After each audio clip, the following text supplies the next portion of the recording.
Imagine you're the head coach of the Tar Heels and you're handed these 11 young men to create a winning basketball team with. How would you bring it all together?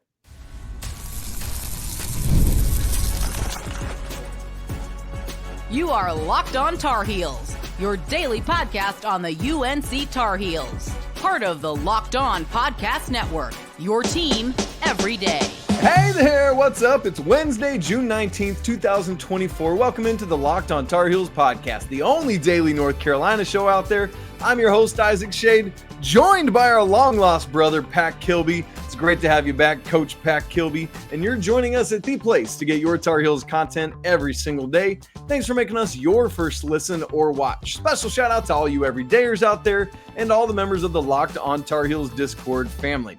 Coming up on the show today, it's going to be a fun episode. We're going to do this little experiment where I'm going to I'm the GM. I'm going to hand pack the 11 scholarship players that are currently on the roster and say, you're starting from scratch. What would you do with this group of dudes? We're going to do that for a couple segments. And then the last segment of the show today, we're going to kind of honor the Carolina baseball team and this great run they've been on this year.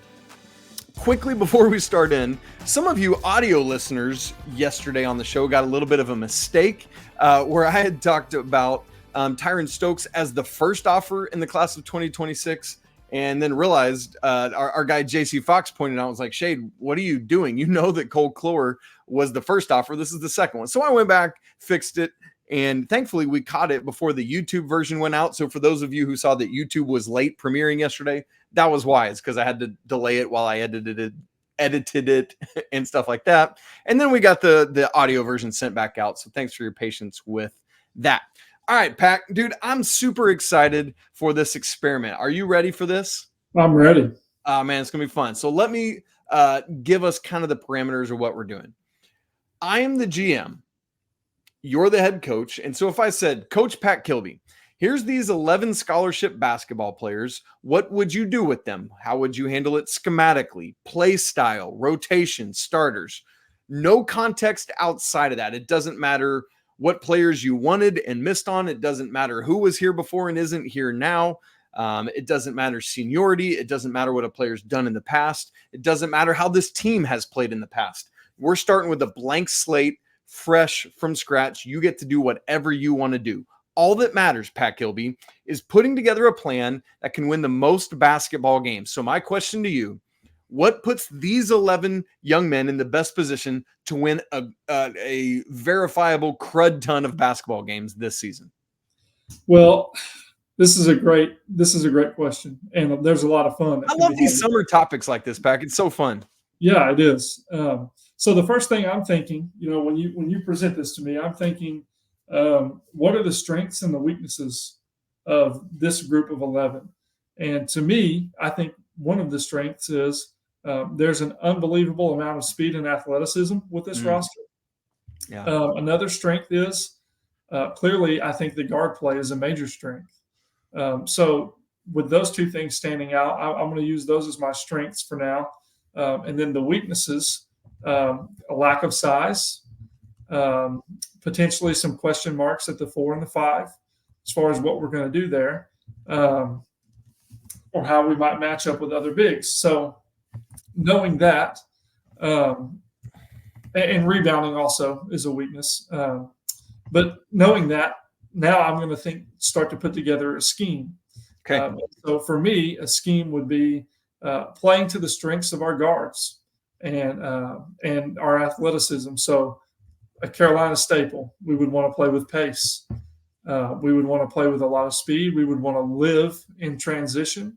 We would want offensive possessions to move fast. And, defensively is really, in my opinion, where you really set the tone of playing with speed. And with the depth and the amount of athleticism and guard play that we have, I would love to see us pick up full court. Oh, big fan. Okay. For people, take them out of what they do, especially looking at, the ACC, the conference play, teams like Virginia that are going to slow it down and be a little bit more methodical. We got to take them out of what they do because methodical will not work well against a lack of size. If we let teams come down and set up and run their stuff, that could, potentially not bode well for the Hills. So we want to speed people up, pressure the basketball. I think that switching everything could be super effective. It can't be the only thing you do, but it could be the staple to what we do, and mix it up from there. So a lot of pressure, switching everything, really getting out, taking people out of what they do. And then as soon as we get stops, complete those possessions with rebounds and flying in transition. So that's kind of what I see the scheme looking like and the strength of the team. I like that a lot, Pac. Like the idea of just like the single best asset and resource we have is a bunch of quick twitch, fast dudes that want to get out and go. So let's let these puppies run. Let's let these ponies loose on the horse track and get after it. And so I like these things that you've identified as potential ways to do that, whether it's applying full court pressure at a way that Carolina hasn't or typically done so, switching everything as a staple. Like there's a lot of interesting possibilities with all that. And so I like that as kind of a base foundation. So where would you go next from that? Would you start looking at, all right, if we're going to put those in place, would you start looking at mitigating weaknesses? Would you start looking at how do we best implement that from a personnel standpoint? What would be the next step for you after identifying those strengths? Yeah, so I think the next step would be identifying personnel and plugging personnel in and figuring out, how you would attack it with the roster that you have. So essentially, we know what we want to do. Now we need to figure out how we're going to do it with the pieces that we have.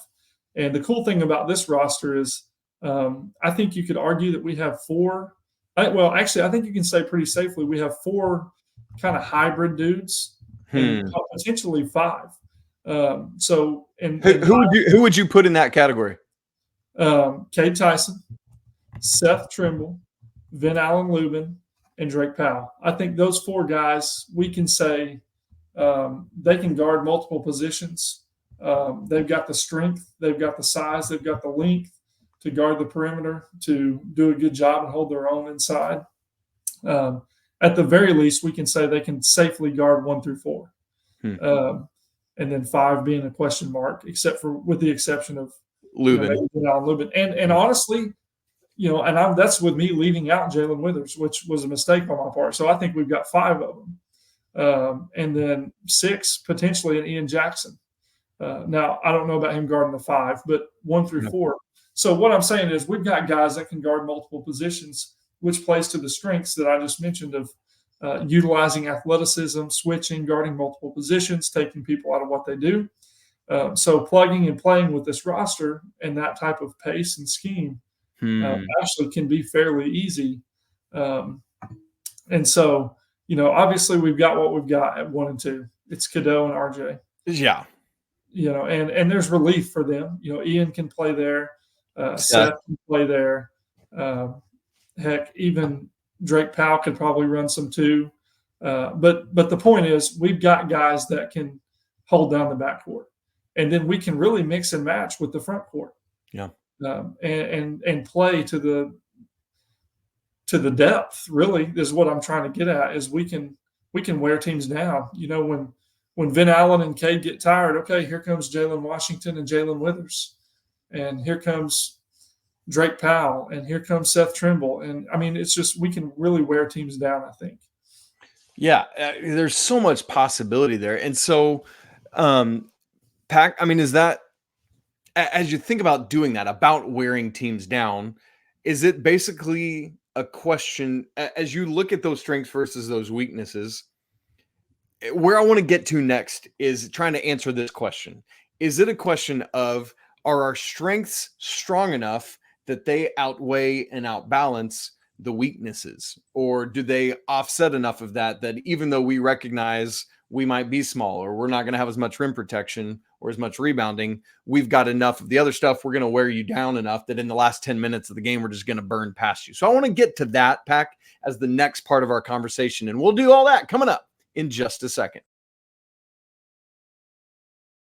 Right after I tell you about eBay Motors, passion, drive, and patience, the formula for winning championships is also what keeps your ride or die alive.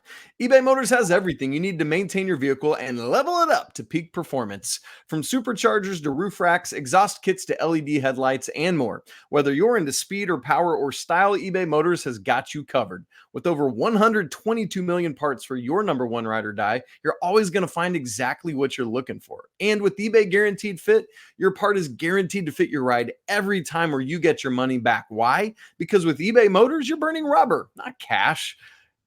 With all the parts you need at the prices you want, it's easy to make your car the MVP and bring home huge wins. So keep your ride or die alive at ebaymotors.com. Eligible items only. Exclusions apply. eBay Guaranteed Fit only available to U.S. customers.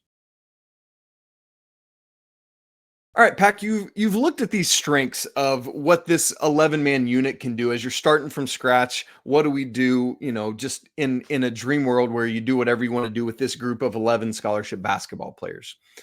What I want to look at next is, are you basically thinking by way of leaning into these strengths this heavily, what we've got with that is enough to beat what you can do to offset our weaknesses? So, like, if our backcourt and athleticism and all this that you're talking about, can it do what it needs to do on a consistent basis to win a bunch of basketball games, even if we're giving up a little bit wherever some of the weaknesses are? Yeah, so I have an interesting philosophy on this. Just having been a basketball player myself, I played for a college coach that he was always mirroring the other team. And so if he saw that the other team was subbing a big in off the bench, then he would look down our bench and match that. He would say, all right, you're going in with another big. Oh, they're putting their guard back in. Okay, go back in. And where I'm getting at with this is, it felt like as a team, we were always trying to match what the other team was doing. We weren't great at anything. We were just good to average at a bunch of things. And so, in my opinion, and this, listeners would be great. I would love to get your opinions on the comments in the Discord, because this is ultimately coaching basketball. There's a lot of chess match to it. But I believe from that experience and from coaching myself, you've got to have some things that you hang your hat on. Yeah. And you've got to be great at some things. In doing that, you're going to sacrifice some other areas. But you got to be great at the things you believe in. And with this team, the things that I thought are strengths in the scheme that I mentioned, I think this would be bode really well for our team and fit our personnel groups really well. And so where I'm getting at with this is, I do think that the strengths would outweigh the potential weaknesses.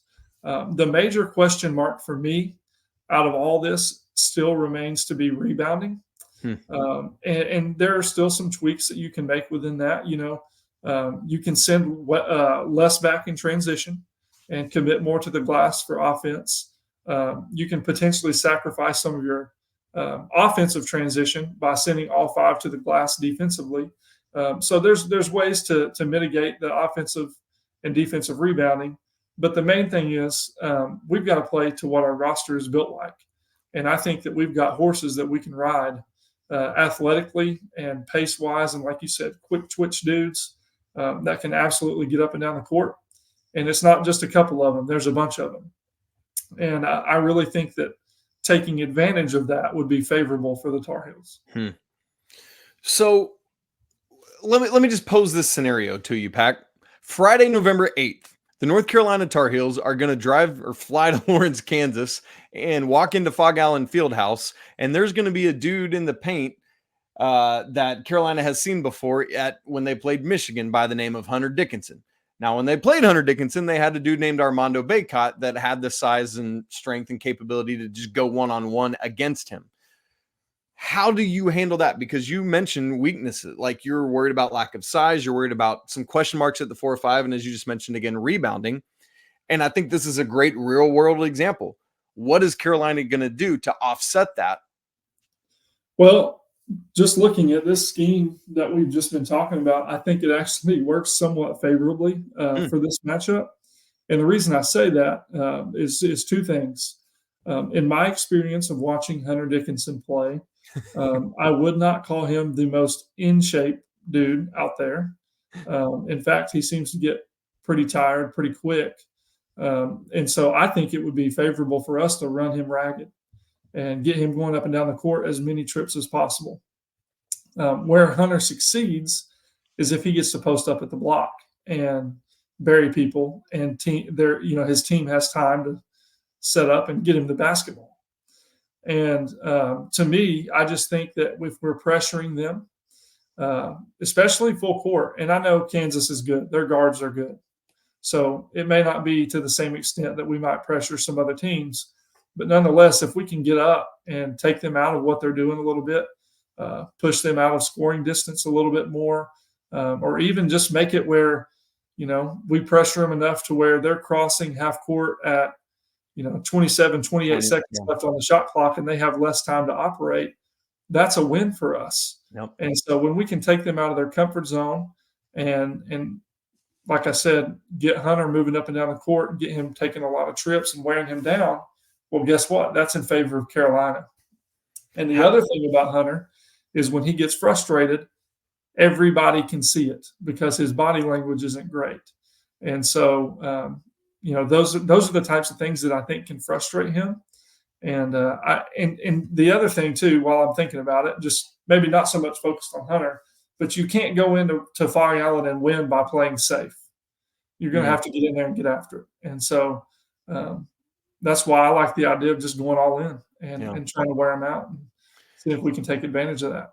And look, when we watch NBA basketball games, how often do we see these big lumbering bigs just played out of the game, right? Like they're not able to keep up with it. And so it's like, if Coach Davis and the coaching staff can employ some of that philosophy and just make it like you said, like, screw it, let's make us have the advantage here. Like everything you just laid out is a way to do that.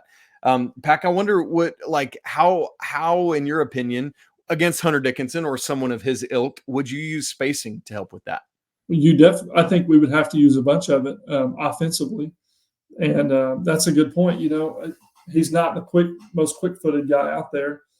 Could involve him in a lot of ball screens, could space the floor. And that's the other thing is, we're talking about how we might adjust to him and, how we might guard him. How's he going to guard our speed and our space and our, ability to get downhill and attack gaps and find shooters? And so they would have some adjustments to make on their part too. And I think that could potentially be a struggle for them with, given his I don't want to say lack of athleticism, but he's not the most quick big that there is out there. So I think we could definitely take advantage of that. Yeah. I mean, I think that's going to have to be a key to this year's team is just spread them out and go, baby. Like that's not what we're always used to seeing, but that might be the way this thing rolls. And I would love to see it, quite frankly, given this group of people. So Pac, last thing, but as we kind of have this conversation, as you said earlier, we'd love to hear from listeners and watchers what you would do with this, right? If you were handed the keys to the kingdom, basically. Pac, we haven't really talked like in this scenario, utilizing these strengths, playing the way you're talking about playing, because that's always a part of the conversation when we talk personnel. It's not just, hey, who's your starters? It's who are your starters and your rotation if you're playing this specific way you're talking about. So starters for me would look like Elliot at the 1, RJ at the 2, Seth Trimble at the 3, Cade Tyson at the 4, and Ben Allen Lubin at the 5. I like that group a lot, especially for playing with pace and space. I like that group. And then coming off the bench would be this would be a lethal bench, by the way. But coming off the bench would be Ian, Drake, Jay Withers, Jay Wash. Those 4 consistently. And then, you still got Zayden and James. Jaden High and James Brown that can play some minutes there. And look, the more I learn and watch and hear kind of about James Brown, I'm kind of high on him. I'm thinking that he may be able to contribute some things. Could be wrong, but I think he might be able to give us something this year. So, maybe he does crack that rotation and become somebody that we can utilize at the 5 and help with some of that weakness and rebounding that we talked about. But yeah, that would be my starters and then the rotation. Yeah. And because of all the hybrid capability that you talked about, I think it's going to give Coach Davis, a lot of flexibility with trying out some of these combinations and moving it around. Like you tried this group of starters, and if you're not seeing it playing out or gelling the way you hoped it would, there's a bunch of other dudes coming off that bench. As you said, it's a nice bench, man, and there's a lot of possibility too. And if we're going to play at the speed and with the pace that you're talking about, you're going to have to utilize that bench. And so year 4, we'll see what's going to happen with that bench usage, Pack. Anything else you want to say about this before we move on to wrapping up the baseball season?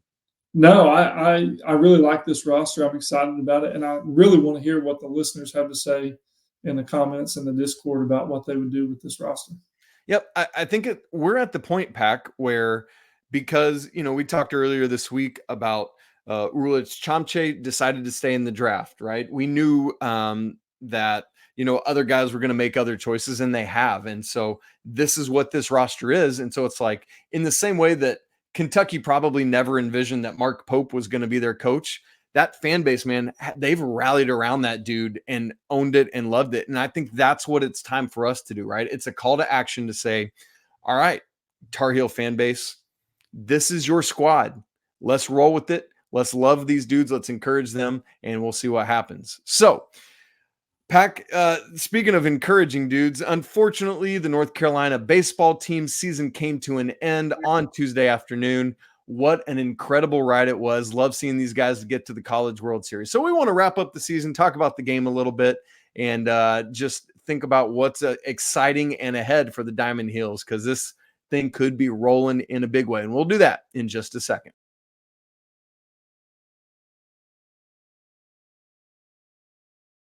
The Diamond Heels season came to an end on Tuesday afternoon against ACC foe Florida State. The score was 9-5. Pack, it looked for a while like Florida State was going to absolutely run away with this thing. They got out to a 7-1 lead at one point before we got a one final Vance bomb in Vance Honeycutt's career. And then Carolina just could never get back. FSU tacks on 2 insurance runs with back-to-back bombs in the top of the 9th inning. And it was just not meant to be on this day. Unfortunately, Carolina's done. Florida State moves on to play Tennessee today in kind of looking to who is going to move on to that championship round. So, Pack, before we kind of put a bow on the season, anything specifically from this game that stood out to you?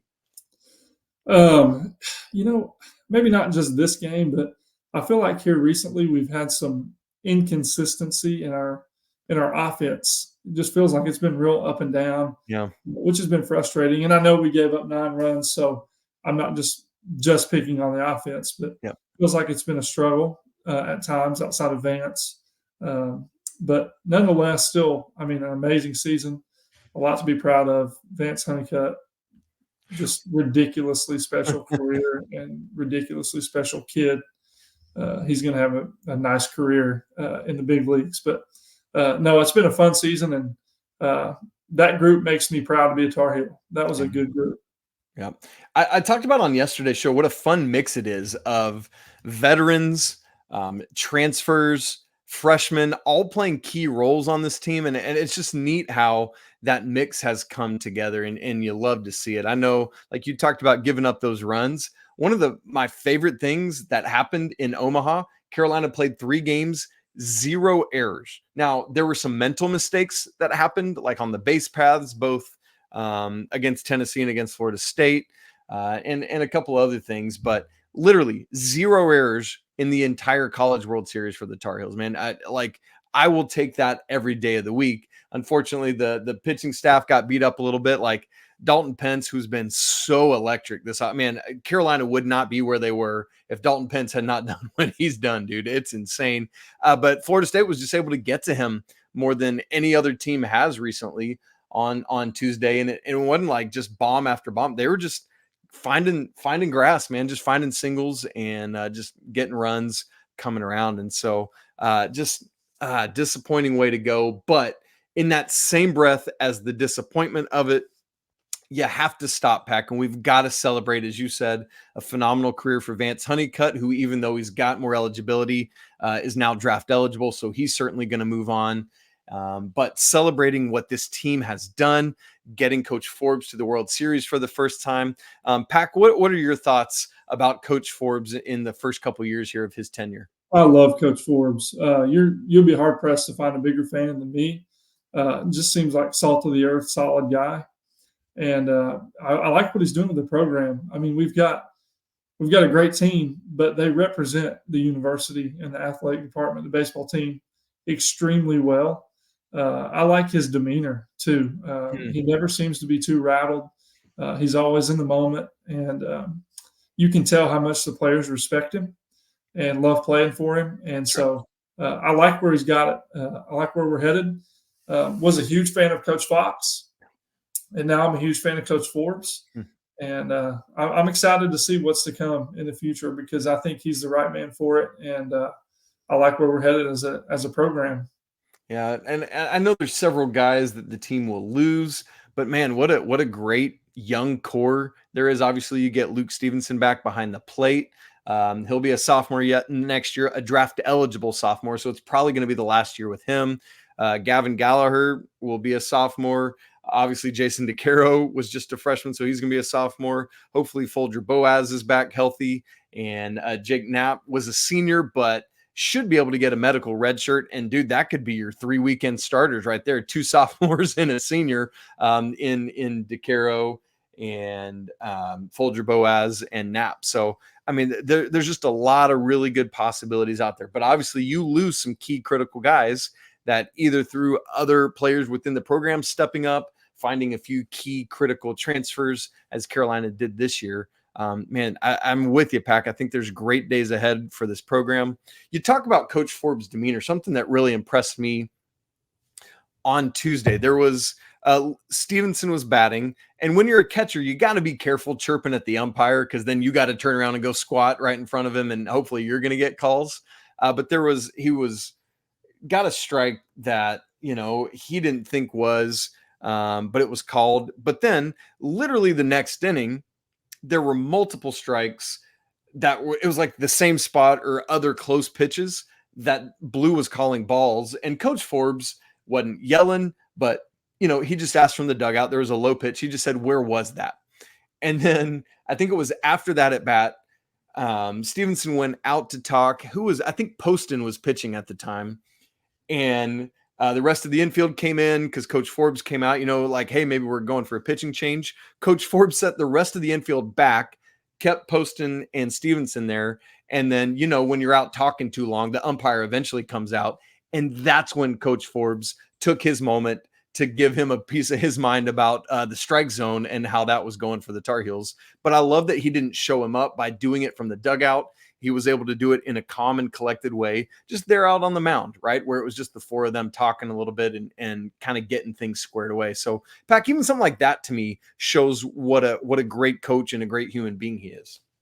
Yeah, he is. He's salt of the earth, man. He's got it going. And I'll tell you, too, with the transfer portal and needing a few key pieces to come in, just after seeing how our guys respond to him and the job that he does, and then looking back at regionals and super regionals and seeing the Bosch and the environment that was going on there, who wouldn't want to come play at Carolina? I mean, it's a good place to be.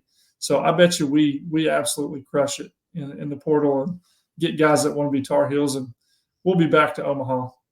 Absolutely. I mean, gosh, the way the ACC and SEC are both rolling right now is wild and insane. I know, obviously State was at the World Series with the Tar Heels. And obviously Virginia and FSU as well, but I just mean they're locally in North Carolina. So really good stuff. Can't wait to see what this team brings back next year and how things come together, Pac. But here's the sad part, Pac. That's it for Carolina sports for this past academic year. It's all said and done. And now we got the dog days of summer as we get ready for the next school year. Obviously, football and the other fall sports will be the first thing out of the gate. But this summer, we will be with you all off season long. We're going to be doing, Pac and I always do player previews throughout the summer. Coach Rob will be with us. I believe as we record, the plan is that for Thursday's show, he's going to join me as just from there at camp in Chapel Hill. So that should be fun. Just lots of great conversations this summer. Make sure you stay tuned in with us, even though the actual sports are done for the summer. All right, Pac, let's tell the folks, if you're not subscribed to the show on audio and video, make sure you do that on your favorite audio platform or on YouTube. If you're not part of the Locked On Tar Heels Discord family, man, we'd love to have you come be part of that community. Come for the Tar Heels, stay for the community. It's free to join, and the link is in the show notes. It's always a great day to be a Tar Heel. We'll talk to you again tomorrow, but until then, peace.